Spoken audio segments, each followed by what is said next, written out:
Shalom, shalom. Welcome to Awake the Nations with Malek Moshe again. Again, just this long drive from the western part of Kenya to the east, or to Nairobi, actually. And on our way back, we get a chance to see the other side of the great Rift Valley. I'm going to show you something, and you tell me if this is the most beautiful sight you have ever saw in your life. I purposely don't have on my specs, my glasses, so that I can see and behold the beauty and the splendor of what I'm about to show you. When it comes to the original genome of man, when it comes to Y chromosomes and the mtDNA, what we call mitochondrial in women, when it comes to all the geneticists and the anthropologists, right where I'm standing, it's not only the beautiful sight, the most beautiful sight you have ever witnessed in your life, but ladies and gentlemen, Aquiot in Aki, witness Eden, the Garden of Eden right here. And you tell me if you ever saw a more beautiful sight than this. This is the Great Rift Valley. And all scientific data, what we call fauna, flora, in fact, most of the flowers come from this area here. The animals in Africa, particularly in East Africa, are along the Great Rift. You tell me if there is not a more beautiful sight than this. This is the splendor and the auspiciousness of the Almighty Yah. Look at the sun rays. Kenya is by far the most beautiful place I have ever witnessed in my life. You can't show me any other place, any other geography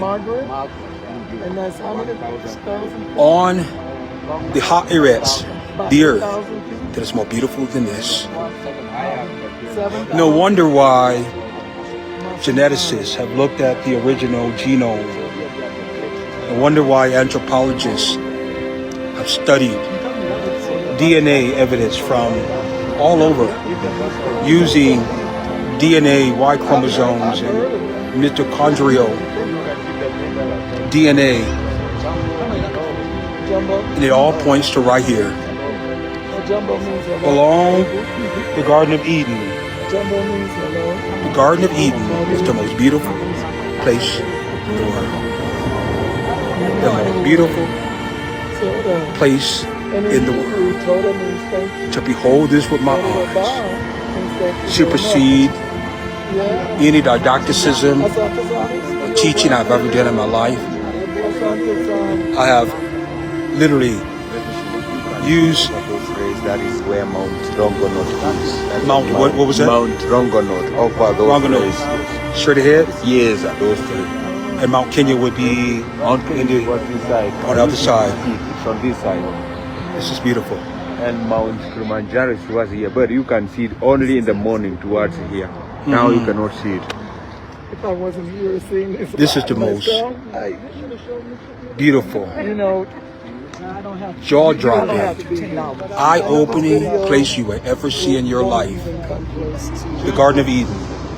As I was saying before, none of my research, none of my interrogatories, whether we look at, my biblical studies, whether I'm looking at the scriptures through anthropology or anthropomorphism, or studying the zoology or fauna of the scriptures, or the lithology, or what we call orology, the rocks, the mountains. Nothing is like witnesses this yourself.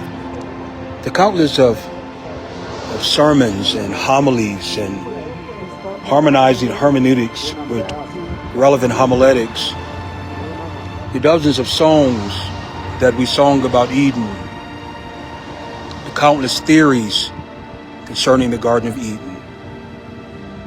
Nothing, and I mean absolutely, positively, unequivocally, without question, nothing Nothing compares to be able to be an eyewitness of the Garden of Eden. Behold, Akim and Aquiot. Behold what you've been taught all your life. Behold the original geography where the Most High formed man from the dust of the earth and pulled woman from his side, his womb. It was right here along the Great Rift Valley.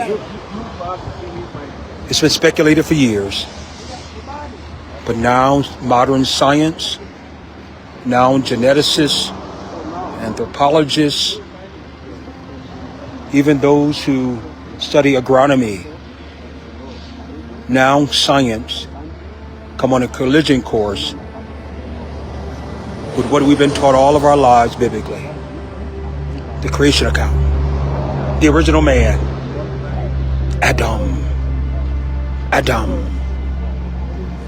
This is Edenic sculpture. The sun rays as it peeks through what we call birefringence, peeks through over the mountains and through the clouds. Nowhere, not any Western African country compares to East Africa, Tanzania, Uganda, Kenya. This is absolutely beautiful. Behold the mountains. Behold vegetation, the animals, the wildlife, even the cosmology. Look at the sky above would almost kiss the sky and the Ha'irets, the Shamahim and the Ha'irets. They all come together. This is the splendor, the handiwork, the creation of the one who was, who is, and who is to come. Molekulam, the King of the universe. All praises be to the Most High Yahuwah. Thank you, everyone. We had to get back on the bus, but I wanted to stop to show you and behold the Garden of Eden. Hallelujah. Hallelujah. There's no question about it that the original man is not only a melanated, what we would call Bantu. The Bantu people live right in this area here, the Garden of Eden. Shalom, shalom, from Awake to Nations and Malek Moshe. Shalom, shalom.